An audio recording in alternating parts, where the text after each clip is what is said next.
राजस्थान में बीजेपी की भजनलाल सरकार का शासन 1 साल से अधिक का समय पूरा कर चुका है, लेकिन कांग्रेस शासित पूर्ववर्ती गहलोत सरकार में लगाए गए राजीव गांधी युवा मित्रों को न्याय नहीं मिल पाया। करीब 5,000 की संख्या में प्रदेश का युवा बेरोजगार घूम रहा है, जिन्हें गहलोत शासन में सभी जरूरी प्रक्रियाओं को पूरा करने के बाद अनुबंध के आधार पर नियुक्त किया गया था, लेकिन बीजेपी सरकार के सत्ता में आते ही उन्हें पद विमुक्त कर दिया गया। नमस्कार, मैं आकाश और आप देख रहे हैं भायाजी डिजिटल मीडिया। बीते साल शहीद स्मारक पर राजीव गांधी युवा मित्र बेरोजगारों ने पूरे 72 दिनों तक अपने हक की लड़ाई को लड़ा, लेकिन सरकार तक अपनी बात पहुंचाने में असफल रहे।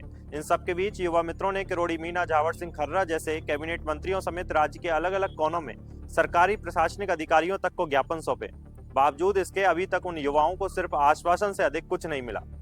बेरोजगारी, हताशा और परेशानियों के आलम का अंदाजा आप इससे भी लगा सकते हैं कि बेरोजगार हुए उन 5,000 युवा मित्रों में से तो कुछ ने आत्महत्या भी कर ली। न सिर्फ वो युवा बल्कि उनके परिवार भी इस बेरोजगारी से पैदा हुआ तनाव झेल रहे हैं। कई हंसते खेलते परिवारों में नौकरी मिलने से जो खुशियां आई थी, उन्हें नई सरकार ने उनसे छीन लिया। अभी राजस्थान विधानसभा का बजट सत्र चल रहा है और इस दौरान कांग्रेस के वरिष्ठ नेता और बूंदी विधायक हरिमोहन शर्मा ने राजीव गांधी युवा मित्रों का मुद्दा सदन में उठाया। उन्होंने भजनलाल सरकार से कहा था कि आपने राजीव गांधी युवा मित्रों को क्यों हटाया, जिनका कोई कसूर ही नहीं था। उन युवाओं ने तो कोरोना जैसे कठिन समय में सरकार की उस स्थिति में मदद की थी जब कोई लाशों के हाथ तक लगाने को तैयार नहीं था। हाल ही में राजस्थान जाट महासभा के अध्यक्ष राजाराम मील ने भी प्रदेश सरकार को एक पत्र लिखा है, जिसमें उन्होंने निवेदन करते हुए कहा है कि आपके द्वारा पूर्व प्रधानमंत्री श्रद्धेय अटल बिहारी वाजपेयी जी की जन्म शताब्दी के अवसर पर घोषित अटल सेवा प्रेरक भर्ती प्रदेश के युवाओं के लिए एक सराहनीय दूरदर्शी पहल है। इस संदर्भ में युवा मित्र संघर्ष समिति पिछले 1 वर्ष से सरकार से निरंतर अनुरोध कर रही है कि पूर्व में जन कल्याणकारी योजनाओं के सफल क्रियान्वयन में अपना महत्वपूर्ण योगदान देने वाले युवा मित्रों को इस नई भर्ती प्रक्रिया में प्राथमिकता दी जाए। यह सर्वविदित है कि युवा मित्रों ने राज्य एवं केंद्र सरकार की योजनाओं को अंतिम व्यक्ति तक पहुंचाने में अपनी महत्वपूर्ण भूमिका निभाई है। उनकी कार्यकुशलता, अनुभव एवं सेवा भाव को ध्यान में रखते हुए यदि उन्हें अटल सेवा प्रेरक भर्ती में समायोजित किया जाता है तो इससे न केवल उनके परिवारों का भरण पोषण सुनिश्चित होगा, बल्कि प्रशासनिक स्तर पर भी सुचारू एवं प्रभावी सेवा सुनिश्चित हो सकेगी।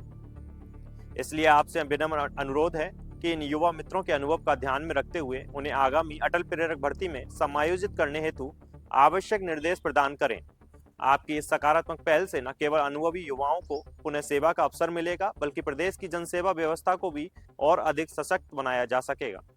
आपको बता दें, कुछ समय पहले ही भजनलाल सरकार ने 11,500 अटल प्रेरक मित्रों की भर्ती करने का ऐलान किया था, जिनका काम ठीक वैसा ही रहेगा जो कि राजीव गांधी युवा मित्रों का था। इस घोषणा के बाद से बेरोजगार 5,000 राजीव गांधी युवा मित्र लगातार सरकार से मांग कर रहे हैं कि उन्हें अटल प्रेरक भर्ती में समायोजित कर लिया जाए, ताकि उनका अनुभव सरकार के काम आ सके और 5,000 परिवारों में खुशियां वापस लौट सके, जिन्हें संभवतः राजनीतिक द्वेष के चलते सरकार बनते ही नौकरी से निकाल दिया गया था। खैर, आगे देखना होगा कि राजस्थान की भजनलाल सरकार उन बेरोजगार युवा राजीव गांधी मित्रों को पुनः बहाल करती है या फिर आगामी बजट के अंदर उनके संदर्भ में कोई फैसला लेती है, या फिर अटल प्रेरक भर्ती में उनका समायोजन करती है, या फिर वो 5,000 परिवारों के युवा इसी तरह संघर्ष कर हार मान जाएंगे। जो भी होगा, भायाजी डिजिटल मीडिया आप दर्शकों तक इस संदर्भ की हर जानकारी आप तक पहुंचाता रहेगा। आप बने रहिए हमारे साथ और हमारे चैनल को सब्सक्राइब जरूर करें।